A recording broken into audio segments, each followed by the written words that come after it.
Atenção, que enfiada de bola, dominou na boca do gol, Janderson bateu, é gol! É gol, é gol, é gol, é gol, é Gol! gol, é gol, é gol, é gol, é gol, é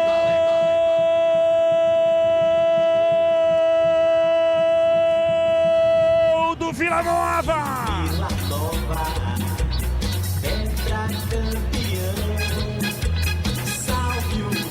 Janderson, camisa 99.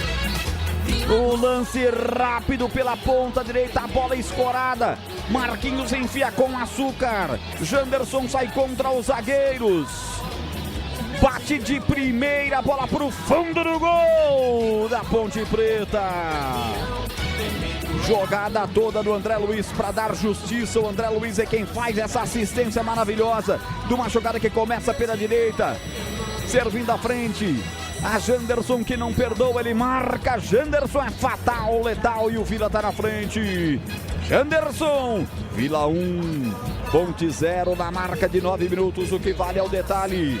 Conta aí, Pepe. O detalhe é que o Janderson não perdoa. É o artilheiro do Vila neste Campeonato Brasileiro da Série B. Com gol marcado, chega a 6 gols nesta competição.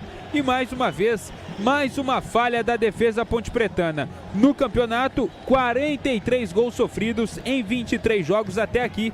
A pior defesa do campeonato desta Série B.